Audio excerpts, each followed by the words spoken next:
General properties of acids and bases, ये आज हम डिस्कस करेंगे। अब इसमें दो प्रॉपर्टीज़ आ जाती हैं, एक है फिज़िकल और एक केमिकल। फिज़िकल प्रॉपर्टीज़ हम चैप्टर के शुरू में ही, चैप्टर के आगाज़ में हम पढ़कर आ गए हैं। अब फिज़िकल और केमिकल में फ़र्क आपने ये याद रखना कि फ़िज़िकल प्रॉपर्टीज़ वो होती हैं जो हम अपनी आँख से देख सकते हैं। एक हमारे पास एसिड या बेस मौजूद हो तो हमें जो नज़र आएगा उसके बारे में हम जानते होंगे। रिएक्शन के बगैर जो वो प्रॉपर्टीज़ रखेगा उसे कहते हैं फ़िज़िकल प्रॉपर्टीज़। इसकी क्या क्या खसूसियात हैं, जैसे हमने पढ़ा था कि वो सोर होता है कंसनट्रेटेड फॉर्म में, जो है वो हमारे लिए क्रोसिव बन जाता है और इलेक्ट्रिक करंट को पास करवा देता है। ये तो थी ज़ाहरी खसूसियात फ़िज़िकल प्रॉपर्टीज़। अब हैं केमिकल प्रॉपर्टीज़। जब हम उसका रिएक्शन करवाएंगे किसी भी बेस के साथ, मेटल के साथ, तो वो कैसे रिएक्ट करेगा, कैसे वो केमिकल प्रॉपर्टीज़ अपनी शो करेगा केमिस्ट्री में रिएक्शन के दौरान, तो उसको हम डिस्कस करते हैं। सबसे पहला जो एसिड है वो मेटल के साथ कैसे रिएक्ट करता है। तो एसिड रिएक्ट्स एक्सप्लोसिवली, बहुत तेज़ी से और बहुत ख़तरनाक तरीके से मेटल्स के साथ रिएक्ट करके हाइड्रोजन गैस निकालता है और साल्ट बनाता है। कौन कौन सी मेटल्स हैं, देखो, सोडियम, पोटेशियम और कैल्शियम। और जबकि वो कह रहा है डाइल्यूट एसिड्स, डाइल्यूट क्या होते हैं, जिनमें पानी की मिकदार ज़्यादा हो और एसिड कम हो। और कंसनट्रेटेड क्या होता है, जिसमें एसिड की मिकदार बहुत ज़्यादा हो और पानी बहुत कम हो। तो वो कह रहा है डाइल्यूट एसिड जिसमें पानी थोड़ा ज़्यादा हो और एसिड कम हो, रिएक्ट मॉडरेटली, यानी वो दरमियानी तौर पर रिएक्ट करते हैं, दरमियाना रिएक्ट करते हैं। लेकिन अगर कंसनट्रेटेड होगा जिसमें एसिड की तादाद ज़्यादा होगी तो वो स्ट्रॉन्ग होगा, ज़ाहिरी बात है। तो फिर वो क्या करेगा, बहुत एक्सप्लोसिवली रिएक्ट करेगा। मैग्नीशियम, जिंक, आयरन, एल्यूमिनियम, ये सारी मेटल्स हैं। Sodium, potassium, calcium, magnesium, zinc, iron, ये क्या है, मेटल्स हैं। इनके साथ वो क्या बनाएगा, साल्ट और हाइड्रोजन गैस निकलेगी। जिंक और सल्फ्यूरिक एसिड, जिंक मेटल और सल्फ्यूरिक एसिड क्या है हमारे पास, एसिड। मेटल और एसिड का रिएक्शन हुआ, ZnSO4, ये बन गया साल्ट, जिंक सल्फेट, और साथ H2 गैस जो थी वो हमारे पास वो निकल गई। अगला रिएक्शन है एल्यूमिनियम और HCl के साथ, AlCl3 साल्ट बन गया, एल्यूमिनियम क्लोराइड, और हाइड्रोजन गैस हमारे पास निकल गई। अब आपने ये बात याद रखनी है कि सोडियम, पोटेशियम, ये जो, और हाइड्रोजन, ये जो फ्लोरीन के साथ, ये हमेशा HCl, NaCl और KCl इस तरह एक एक बॉन्ड बनाएंगी। लेकिन जब मैग्नीशियम, कैल्शियम ये मिलेंगी तो ये MgCl2, CaCl2, और एलुमिनियम हमेशा वो तीसरे ग्रुप का है तो वो AlCl3। ये कुछ पॉइंट्स आपने याद रखने, 5 से 6। मैग्नीशियम और कैल्शियम क्या, MgCl2 और CaCl2, और एलुमिनियम AlCl3, और सोडियम और पोटाशियम हमेशा NaCl और KCl, क्योंकि वो पहले ग्रुप के हैं, मैग्नीशियम कैल्शियम दूसरे ग्रुप के हैं और एलुमिनियम तीसरे ग्रुप का है, इसलिए उसने AlCl3 बनाना है। तो हमने इक्वेशन बैलेंस भी करनी है। हमारे पास एलुमिनियम और HCl रिएक्ट करके हमने क्या लेना है, AlCl3 और साथ H2 हमने रिमूव करनी है। तो इस साइड पे हमें देखो 6 HCl लेने पड़ेंगे और 2 एलुमिनियम। अब इधर देखो, इधर भी 2 एलुमिनियम है रिएक्शन में, इस साइड पे भी 2 एलुमिनियम है। इधर HCl क्लोरीन कितने हैं, 6, और इधर भी कितने हैं, 3, और मल्टीप्लाई बाई ये साथ 2 मल्टीप्लाई हो रहा है, हमने 2 मोल लिए उसके, तो वो भी 6 हो गए। और हाइड्रोजन इधर कितने थे, 6, और इधर 3H2, 3 मल्टीप्लाई बाई 2, ये भी 6। तो इक्वेशन को बैलेंस भी करना है साथ साथ। तो ये था मेटल के साथ रिएक्शन। क्या क्या बना, एसिड और मेटल मिलेंगे तो क्या बनेगा, साल्ट एक बनेगा, और साथ हाइड्रोजन जो है वो निकल जाएगी। उसके बाद हमारे पास आ जाता है reaction with carbonates and bicarbonates. Carbonate वो होते हैं जिनके साथ CO3 लगा होता है, और बाइकार्बोनेट्स वो होते हैं जिनके साथ HCO3 लगा होता है। अब एसिड कार्बोनेट और बाइकार्बोनेट के साथ रिएक्ट करके क्रॉसपॉन्डिंग उनके साल्ट बनाता है, यानी जिससे रिएक्ट करेगा उसका साल्ट बनाएगा। कार्बोनेट से करेगा तो उसका साल्ट, और बाइकार्बोनेट से करेगा तो उसका साल्ट। साथ साथ क्या निकालेगा, कार्बन डाइऑक्साइड गैस निकालेगा, और साथ वाटर भी बनेगा। ये देखो, CaCO3 कैल्शियम कार्बोनेट, HCl के साथ रिएक्ट किया, CaCl2। मैंने क्या कहा था, कैल्शियम और मैग्नीशियम क्या बनाएंगे, MgCl2 और CaCl2। अब ये देखो CaCl2 बन गया, प्लस CO2 कार्बन डाइऑक्साइड और H2O। इक्वेशन बैलेंस करो, कैल्शियम इधर भी एक ही था, उधर भी एक ही है, प्रोडक्ट में भी। इधर Cl कितने थे, 2HCl, 2 Cl थे, इधर भी Cl2, 2 Cl है। अब हाइड्रोजन बैलेंस करो, इधर 2H थे, इधर H2O, 2H इधर भी आ गए। ऑक्सीजन बैलेंस करो, इधर कितने थे, CO3, 3 थे ऑक्सीजन, इधर करो CO2 बना, 2 इधर चले गए ऑक्सीजन, और एक H2O वाटर के पास चला गया, 3 ऑक्सीजन। और कार्बन बैलेंस करो, उधर भी कार्बन एक ही था, इधर भी कार्बन एक ही है। अब अगला रिएक्शन बाइकार्बोनेट के साथ 2NaHCO3 बाइकार्बोनेट, सोडियम बाइकार्बोनेट और सल्फ्यूरिक एसिड H2SO4 क्या बनाएंगे, Na2SO4 plus 2 carbon dioxide plus 2H2O। ये आपने याद रखना है कि बाइकार्बोनेट और कार्बोनेट के साथ जब भी रिएक्शन होगा तो साल्ट बनेगा, कार्बन डाइऑक्साइड बनेगी और वाटर बनेगा। जबकि मेटल्स के साथ रिएक्शन होगा तो क्या क्या बनेगा, साल्ट बनेगा और हाइड्रोजन गैस H2 रिलीज होगी। इस इक्वेशन को भी बैलेंस करके देख लो, 2NaHCO3 इधर भी 2 सोडियम थे और प्रोडक्ट में भी Na2SO4 बना तो 2 सोडियम आ गए। SO4 उधर देखो कितना था, H2SO4 एक ही SO4 था, इधर भी Na2SO4 एक ही SO4 है। कार्बन डाइऑक्साइड बन गई। अब कार्बन बैलेंस करो, प्रोडक्ट में 2 कार्बन है 2CO2 और रिएक्टेंट्स में देखो 2NaHCO3 कार्बन इधर भी 2 ही हैं, 2 से मल्टीप्लाई हो रहे हैं तो कार्बन भी बैलेंस हो गए। ऑक्सीजन बैलेंस करो, रिएक्टेंट में 2NaHCO3 3 मल्टीप्लाई बाई 2 6 ऑक्सीजन्स थी, हमने 2CO2 लिखा, इधर 2 इंटू 2 4 ऑक्सीजन हो गए प्रोडक्ट में और 2 वाटर के साथ 6, तो 6 उधर भी 6 इधर भी बैलेंस हो गए। इसी तरह हाइड्रोजन बैलेंस कर लो, 4 उधर थे और 4 ही प्रोडक्ट में है। अब आ गया रिएक्शन विद बेसिस, ये क्या है, न्यूट्रलाइजेशन रिएक्शन। जब भी एसिड बेस के साथ रिएक्ट करता है तो साल्ट और वाटर बनाता है, इस प्रोसेस को हम कहते हैं neutralization. Oxides and hydroxides of metal and ammonium hydroxide, ये रिएक्शन सिर्फ एसिड और बेस का भी हो सकता है, और एसिड जब ऑक्साइड्स के साथ या हाइड्रोक्साइड्स मेटल के उनके साथ रिएक्शन करेगा या अमोनियम हाइड्रोक्साइड के साथ रिएक्शन करेगा तब यही प्रोसेस होगा न्यूट्रलाइजेशन का और साल्ट और वाटर बनेगा। वो कैसे है, अब लफ्ज़ पे गौर करो, न्यूट्रलाइजेशन, न्यूट्रलाइजेशन। एसिड क्या है, उसकी पीएच कम है, बेस क्या है, उसकी पीएच ज़्यादा है। वो दोनों जब आपस में मिलेंगे ना, एक की पीएच कम एक की ज़्यादा, तो वो रिलेटिवली न्यूट्रल सब्सटेंस बना देंगे। जब एक कम होगा और एक ज़्यादा पीएच का, तो इसलिए हम उसे कहेंगे न्यूट्रल सब्सटेंस। हमारे पास वाटर और साल्ट बन जाएंगे, इसलिए हम उसे कहते हैं न्यूट्रलाइजेशन। कि न्यूट्रलाइजेशन का प्रोसेस हो गया, चीज़ें अब न्यूट्रल प्रोडक्ट हमें मिल गई है। ऑक्साइड्स और हाइड्रोक्साइड्स ऑफ मेटल का क्या मतलब है कि अभी हम मेटल के साथ रिएक्शन पढ़ के आए हैं कि जिसमें मेटल रिएक्ट करती है एसिड के साथ तो क्या बनता है, साल्ट और H2 निकलती है। लेकिन अगर हम मेटल के साथ ऑक्साइड लगा दें ना, साथ ऑक्सीजन लगा दें, तो वही ऑक्सीजन जो है ना प्रोडक्ट में H2 के साथ O बन जाएगी। साल्ट और H2 पहले बन रहा था मेटल के साथ, लेकिन मेटल ऑक्साइड के साथ वही जो हमने ऑक्सीजन लगाई वो H2O के साथ लग जाएगी, तो वाटर भी बन जाएगा, साल्ट और वाटर। तो इस केस में भी साल्ट और वाटर है, एसिड और बेस में भी, और मेटल ऑक्साइड और हाइड्रोक्साइड के केस में भी वही है। अब वो कह रहा है NaOH और HCl। NaOH क्या है, बेस, और HCl एसिड रिएक्ट करेंगे, उधर से OH और HCl से H मिल के वाटर बन जाएगा H2O, और NaCl मिल के साल्ट बना देंगी, जो हमारा कॉमन टेबल साल्ट है जो हम घर में इस्तेमाल करते हैं, NaCl। अगला है copper oxide, CuO plus H2SO4। अब इसमें देखो H2 और O मिलकर वाटर बना देंगे और CuSO4 साल्ट बना देगा। आगे सल्फाइड्स और बायसल्फाइड्स के साथ reaction, acids and react with sulphides and bisulphides to form salts with the liberation of sulphur dioxide gas. कौन सी गैस निकलती है, sulphur dioxide, SO2, sulphur dioxide, 2 oxygen है। CaSO3 ये है सल्फाइड, CaSO3, SO4 होता है sulphate, NaSO4, Na2SO4 sodium sulphate.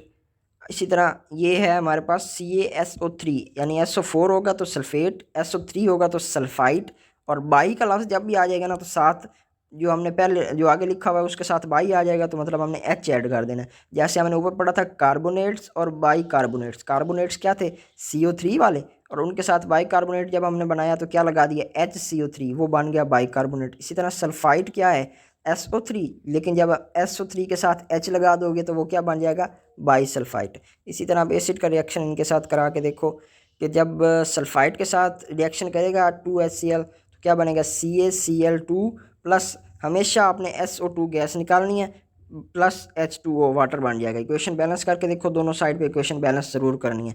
NaHSO3, अब है ये सोडियम बाईसल्फाइड HSO3, एक रिएक्शन आपने सल्फाइड के साथ लिखना है, एक बाईसल्फाइड के साथ अगर शॉर्ट में आ जाए तो, और HCl के साथ रिएक्शन होगा, NaCl बनेगा, SO2 बनेगी और वाटर बनेगा। मेन पॉइंट आपने याद रख लेना ना कि इस रिएक्शन में ये बनता है। तो रिएक्शन विद सल्फाइड्स, सल्फाइड होता है एस साथ लगाओ, सल्फर लगाओ किसी भी चीज़ के साथ। अब एसिड है H2SO4 और ये है आयरन का sulphide FeS। Acids react with metal sulphides to liberate hydrogen gas. FeS है, H2SO4 है। अब Fe जल्दी जल्दी SO4 के साथ रिएक्ट करेगा, FeSO4 और H2S हाइड्रोजन सल्फाइड बना देगा H2S। H2 मिल जाएगी S के साथ और Fe इधर आ जाएगा H2 की जगह पे। Following acids are called mineral acids. 3 ही मिनरल एसिड हैं, HCl, HNO3 और H2SO4। Hydrochloric acid, sulphuric acid और नाइट्रिक एसिड, इनको मिनरल एसिड कहते हैं। Uses of acids. एसिड्स कहाँ कहाँ इस्तेमाल होते हैं? सल्फ्यूरिक एसिड हमारे पास इस्तेमाल होता है फर्टिलाइज़र्स जो हम खादे बनाते हैं, ammonium sulphate, calcium superphosphate, explosives, bombs वगैरह में, पेंट्स, डाइज, ड्रग्स, डाइज होते हैं जो रंग होते हैं, मुख्तलिफ ड्रग्स होती हैं जो मेडिसिन, पेंट्स, रंग। It is also used as an electrolyte in lead storage batteries. Batteries में जो हम तेजाब डालते हैं उनमें भी ये इस्तेमाल होता है। कौन सी बैटरी में? Lead storage battery. आ गया nitric acid HNO3, manufacturing of fertiliser, ये भी फर्टिलाइज़र में यूज़ होता है। कौन सा? अमोनियम नाइट्रेट का जो फर्टिलाइज़र है, खाद। जबकि सल्फ्यूरिक एसिड किस में था? अमोनियम सल्फेट, वो भी सल्फ्यूरिक एसिड से शुरू हो रहा है ना, नाम याद रखो, और अमोनियम सल्फेट नाम मिलता जुलता है। इसी तरह नाइट्रिक एसिड है तो वो ammonium nitrate, explosives, paints, drugs, designs on copper plates, ये इसकी एक एक्स्ट्रा बात है ऊपर वाले से। बाकी चीज़ें सारी सेम है, ये एक्स्ट्रा बात है। Etching designs on copper plates. Copper plates जो होंगी ना हमारे पास कॉपर की, उनके ऊपर डिज़ाइन बनाने के लिए इसको इस्तेमाल करते हैं। Hydrochloric acid HCl, cleaning metals, cleaning purpose के लिए, मतलब मेन पर्पज़ इसका क्या है? सफाई। Hydrochloric acid use. Benzoic acid is use for food preservation. खुरा जो है हमने खाने को संभाल के रखना है तो बेंजोइक एसिड भी इस्तेमाल होता है उसके लिए, और एसिटिक एसिड भी। लेकिन एसिटिक एसिड के दो काम हैं, एक तो वो फूड प्रेजर्वेशन संभालने के लिए, यानी खुराक को हमने लंबी देर के लिए प्रिजर्व करके रखना ताकि हम बाद में खा सकें, और दूसरा काम है फ्लेवरिंग के लिए, अगर हमने उसमें जायका देना है। अब बेंजोइक और इसमें क्या फ़र्क है कि एसिटिक एसिड विनीगर जो है, सिरका जो होता है हमारे पास, ये एसिटिक एसिड है, ये ना सिर्फ फूड प्रेजर्वेशन बल्कि फ्लेवरिंग ऑफ फूड में भी। जबकि बेंजोइक एसिड सिर्फ और सिर्फ फूड प्रेजर्वेशन में, उसमें हम जायका नहीं दे सकते, सिर्फ उसको संभाल के रख सकते हैं कुछ दिनों तक। It is also use to cure the sting of webs. अगर हमें किसी मक्खी ने काट लिया, शहद की मक्खी का इलाज करने के लिए भी इसको इस्तेमाल कर सकते हैं, सिरके को। नेचुरली अकरिंग एसिड्स जो हमारे पास हैं, सिट्रिक एसिड सिट्रस फ्रूट्स में होता है। कोविड-19 में भी आप सुन रहे हो ना, सिट्रस फ्रूट्स बहुत अहम है इम्यूनिटी बढ़ाने के लिए। लेमन हो गया, ऑरेंज हो गया। लैक्टिक एसिड ये मिल्क में होता है, सोर मिल्क में ज़्यादा होता है। फॉर्मिक एसिड ये जो है हमारे पास चींटियाँ और मक्खियाँ, इनके जो है ना डंग, स्टिंग, उनके अंदर होता है उसके। और ब्यूटेरिक एसिड बटर में, मक्खन में होता है। टार्टेरिक एसिड ग्रेप्स, एप्पल्स में होता है। मैलिक एसिड एप्पल में होता है। यूरिक एसिड पेशाब में होता है। स्टीरिक एसिड फैट्स में होता है। जनरल प्रॉपर्टीज़ ऑफ बेसिस, सबसे पहले एसिड के साथ रिएक्ट करते हैं, ये हम ऊपर एसिड में भी पढ़ के आगे। क्या होता है? न्यूट्रलाइजेशन, बेस रिएक्ट करेगी, एसिड के साथ साल्ट बनेगा और वाटर बनेगा। अब आगे है ammonium salts, reaction with ammonium salt, किस किस का? बेस और अमोनियम साल्ट। अमोनियम होता है NH4Cl, ये है अमोनियम क्लोराइड, ये साल्ट है। साथ होगी बेस NaOH, क्या बनाएंगी? अमोनिया गैस निकाल देंगी। NH4Cl था ना, वहाँ से एक NH3 निकल गई, पीछे एक ही H बच गया और NaCl बन जाएगा, और वहाँ क्या बच गया था? एक H, वो H मिल जाएगा ये NaOH के OH के साथ, H2O बन जाएगा और NaCl, यानी साल्ट। अमोनियम साल्ट के साथ रिएक्शन में फिर क्या बनेगा? एक साल्ट बनेगा, अमोनिया गैस निकलेगी और साथ पानी बनेगा। अब आगे भी इसी तरह एग्जांपल है, NH4 2SO4 है और कैल्शियम हाइड्रोक्साइड है, 2NH3 बन जाएगा, 2 वाटर बन जाएगा और CaSO4 बन जाएगा। तो आपने बस मेन चीज़ ये याद रखनी कि इस रिएक्शन में क्या क्या बनना है। आप रिएक्शन आपके लिए आसान हो जाएगा कि एक तो साल्ट बनेगा, अमोनिया बनेगी और वाटर बनेगा। Precipitation of hydroxides, important long question है कि हाइड्रोक्साइड्स क्या होते हैं? जिनके साथ OH आता है, हाइड्रोक्साइड प्रेसिपिटेट हो जाते हैं।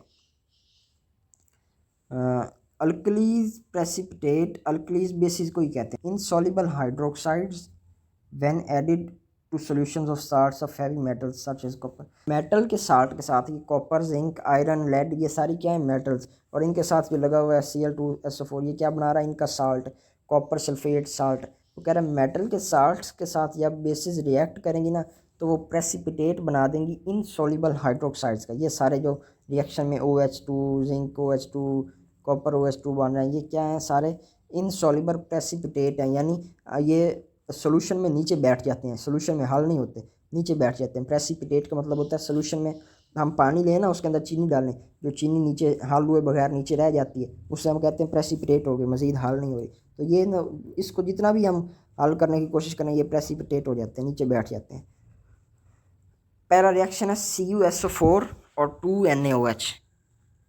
अब आपने रिएक्शन में बनाना क्या है, हाइड्रोक्साइड बनाने हैं।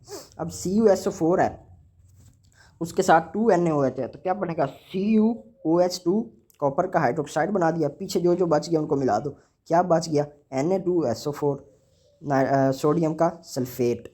उसके बाद इसी तरह जिंक क्लोराइड और NaOH, ZnOH2 जिंक OH2, इसका वाइट, इनके हमने याद रखना है कि इसका वाइट बन रहा है प्रेसिपिटेट, किसका ब्लू, कॉपर का क्या बनेगा ब्लू, जिंक का क्या बनेगा वाइट, और साथ 2NaCl, FeCl3 और 3NaOH, FeOH3, इसमें आयरन 3 बॉन्ड बनाता है, FeOH3 और साथ 3NaCl।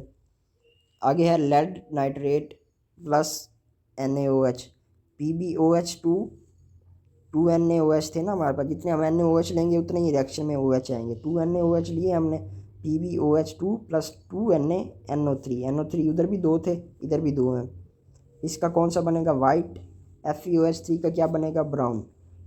और कैल्शियम क्लोराइड NaOH के साथ रिएक्शन करेगा, CaOH2 और NaCl, FeSO4 plus 2NaOH, FeOH2 plus Na2SO4। अब ये देखो आयरन के 2 हैं, एक है FeOH3 जो क्या बना रहा है ब्राउन प्रेसिपिटेट, एक है FeOH2 जो क्या बना रहा है dirty green precipitate.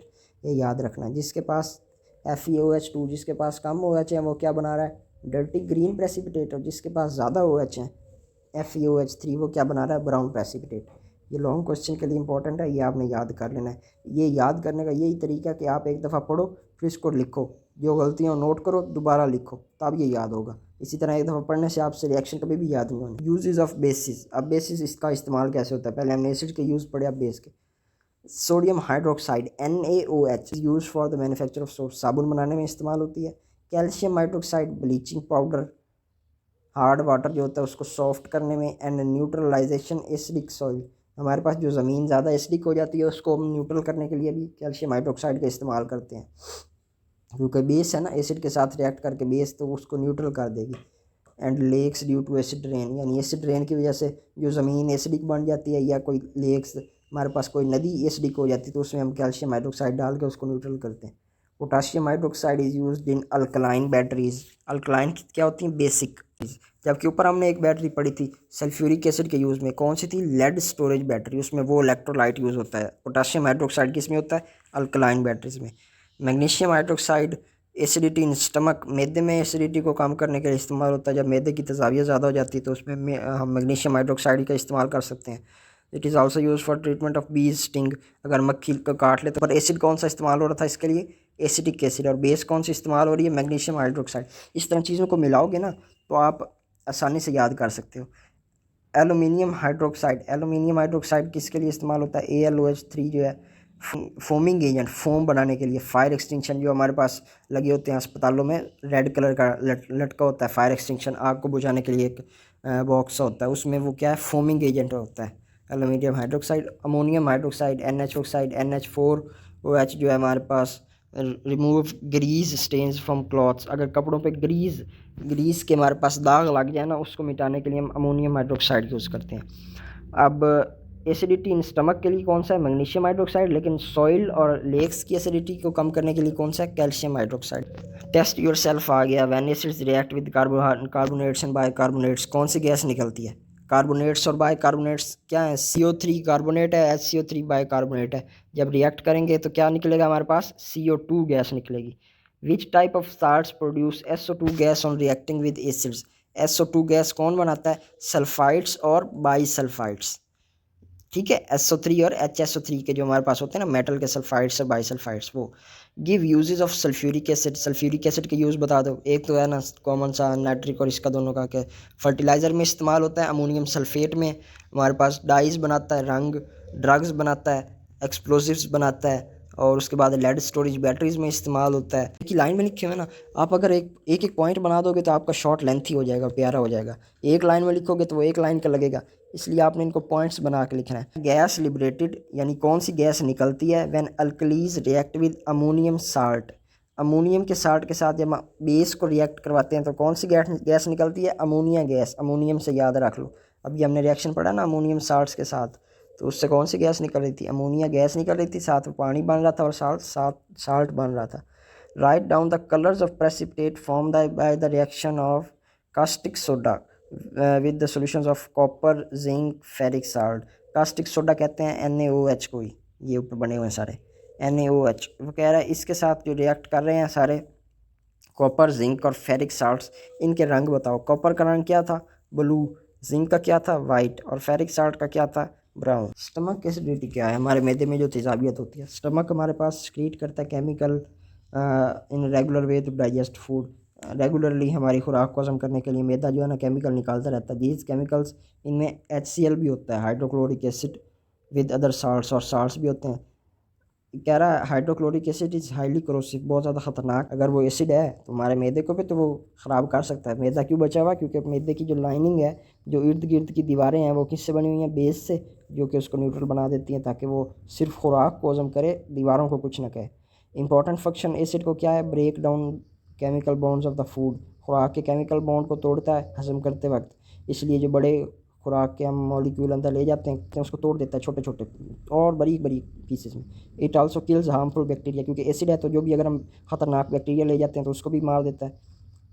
How ever, कभी कभी sometimes stomach produces too much acid, यानी तेज़ाब बहुत ज़्यादा बना देता है जिससे हमें सीने में जलन भी होती है। Stomach acidity also called hyper acidity. Hyper कहते हैं ज़्यादा, ज़्यादा हो जाता है। हाइपो कम और हाइपर ज़्यादा, ये दो चीज़ें भी याद रख लो, आगे काम आएंगी। हाइपर टेंशन हो जाती है। हाइपर टेंशन क्या होता है? High blood pressure. हाइपर का क्या मतलब है? ज़्यादा हो जाना, हाई हो जाना। हाइपर एसिडिटी, एसिडिटी हाई हो जाना। इसकी सिम्टम्स क्या हैं? वो आप खुद ही जानते होगे, जब आपको सीने में जलन होती है। आर फीलिंग बर्निंग सेंसेशन, जलन होगी थ्रू आउट तक, खाने की नाली से लेके आपके मैदे तक जो है ना आपको जलन महसूस होगी। इससे बचने का तरीका क्या है? द बेस्ट प्रिवेंशन फॉर्म है हाइपर एसिडिटी इज़, इसका बेहतरीन इलाज क्या है? अवॉइडिंग ओवर ईटिंग, ज़्यादा खाना ना खाएं। Staying away from the fatty acid, ज़्यादा जो है फैट वाला खाना ना खाएं। एंड ऑयली स्पाइसी फूड, ज़्यादा स्पाइसी भी ना खाएं। सिंपल और रेगुलर खाएं। और अपराइट पोजीशन फॉर, अच्छा खाना खाने के बाद आप लेट ना जाएं फ़ौरन, तकरीबन 45 मिनट आधा घंटा जो है ना आप चलते फिरते रहें या खड़े रहें या बैठे रहें, लेटे नहीं फ़ौरन। Keeping the head elevated while sleeping, सोते वक्त जो है ना सिराना रख के सोएं। Process of etching in art, ये वो उसने तस्वीर बनाई हुई है कि कैसे एचिंग, जो हमने पढ़ा था एचिंग में कौन सा एसिड यूज़ होता है हमारे पास? एचिंग ऑफ कॉपर प्लेट्स में नाइट्रिक एसिड यूज़ होता है, वो उसकी एग्जांपल उसने दे दी।